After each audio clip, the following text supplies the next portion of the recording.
My name is Mary Mutheki, and I'm a registered nurse. Welcome to my intervention, presentation, and capstone video reflection on self-management on type 2 diabetes. My capstone project was on Nancy. I met with Nancy on 5/11, 5/15, 5/17, and with her and her husband and her son on early morning of May 22nd. We met for 2 hours on the first 3 meetings and about 3.5 hours on the last meeting. Nancy is a diabetic patient who is non-compliant with her care. She was diagnosed 2 years ago, but she has not been compliant in blood sugar checking, insulin therapy, exercising, her doctor's appointments, and diabetic diet adherence. As a result, she has been hospitalized twice with hyperglycemia.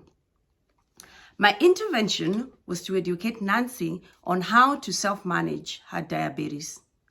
I taught Nancy and her family lifestyle modifications like ADA diet, exercising 5 days a week for 30 minutes, insulin therapy and side effects of insulin, risk of high blood sugar, risk factors for type 2 diabetes, symptoms of diabetes type 2, when to go for examination and tests for foot, her feet, eyes, cholesterol, flu shots, kidney tests, A1C, and PCP appointments.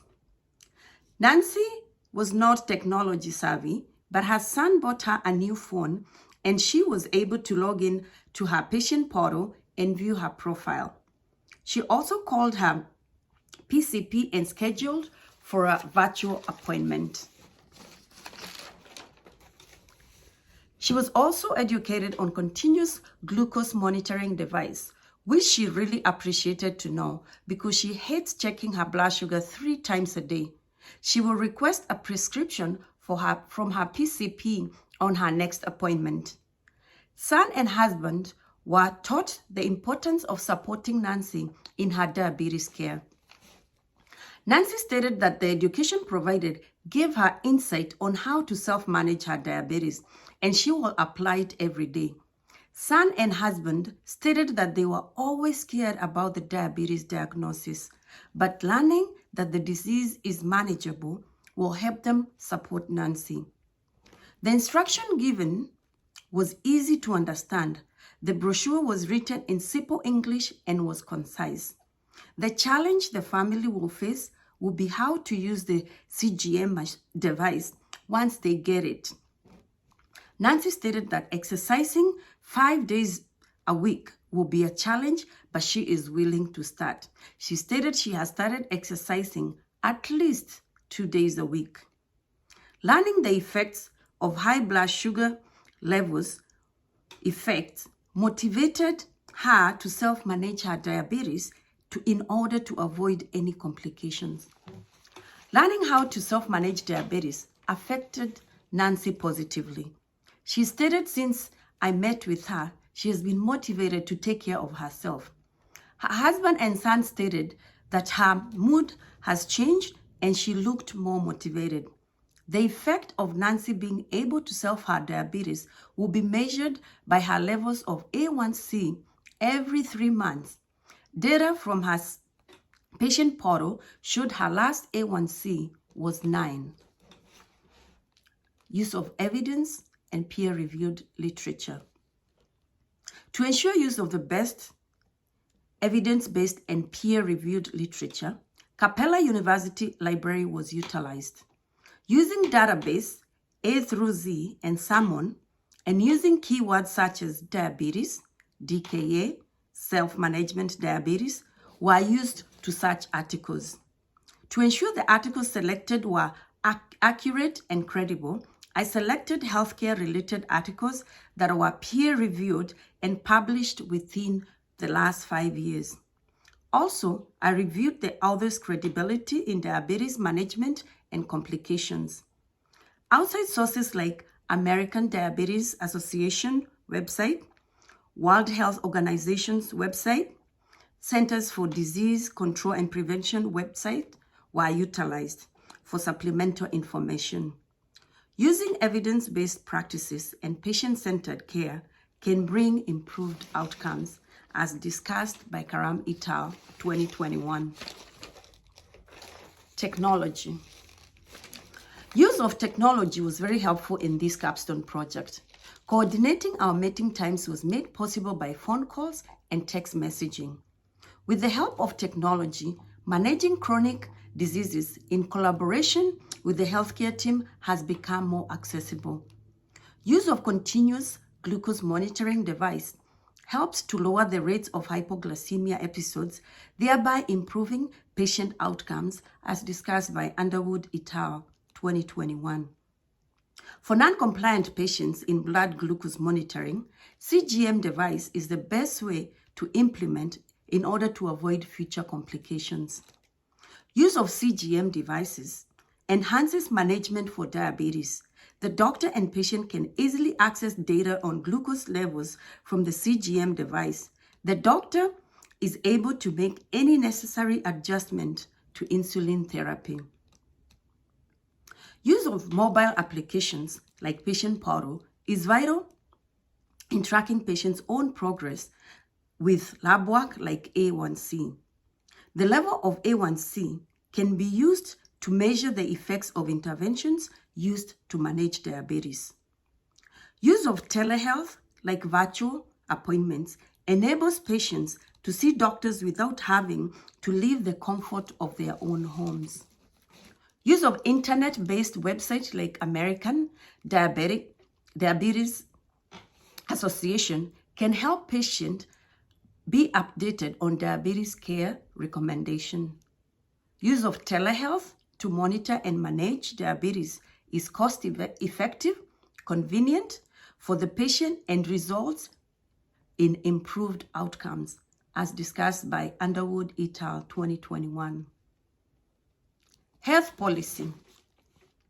Medicare, a federal insurance for adults 65 and over, provides access to quality care for people with diabetes, according to CMS website.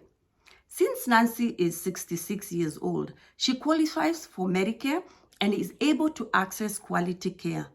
Medicare covers her insulin, CGM device, diabetic supplies, medical appointment, and diabetic support programs. Medicare made it possible for Nancy to have coordinated care.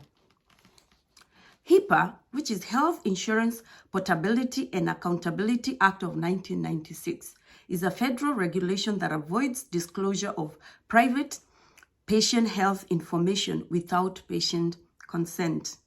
HIPAA allows healthcare agencies to share PHI in order to coordinate patient care.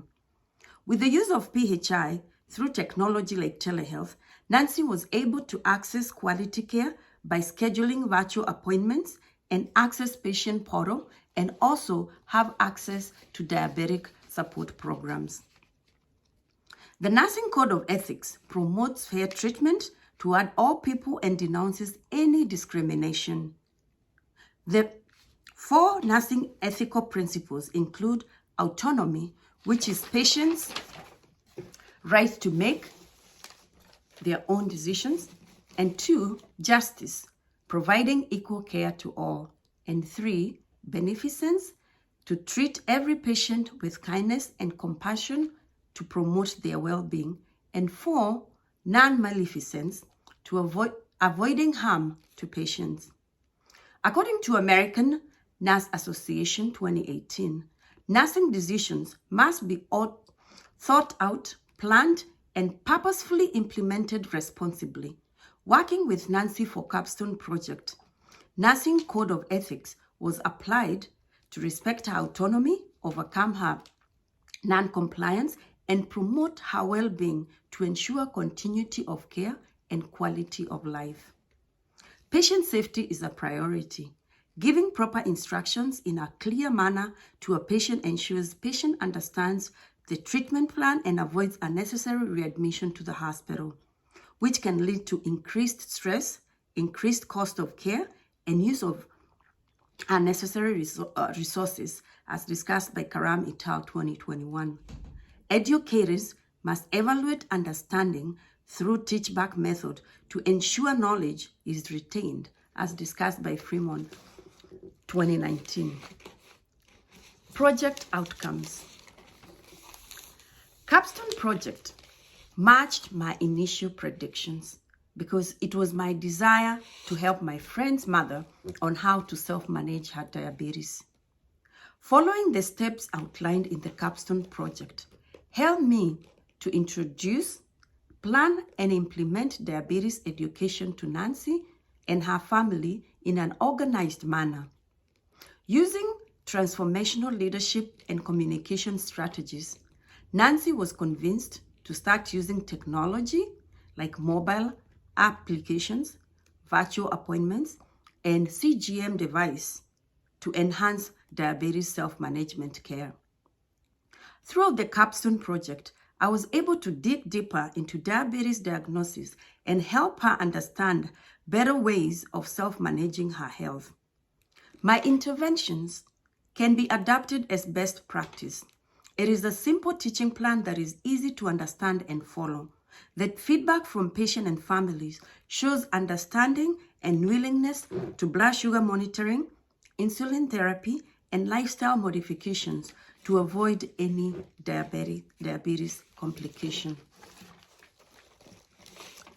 Personal and professional growth throughout Capstone project and RN-BSN program.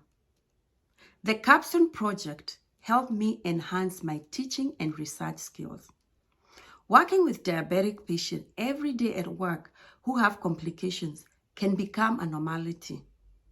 Working on this Capstone project has helped me to understand fully the role I can play as a nurse to educate patients to adapt the best evidence-based practices to avoid complications with diabetes.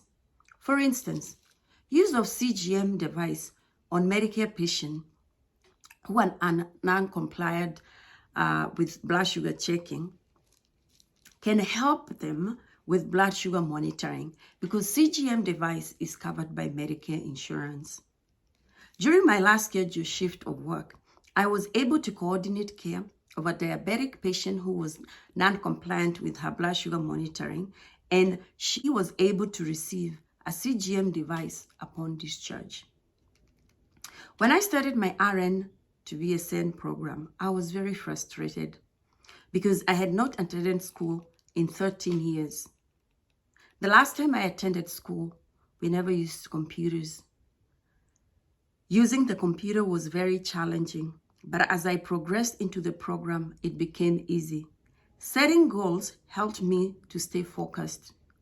Learning the role of BSN nurse has helped me to step up into leadership as a charge nurse.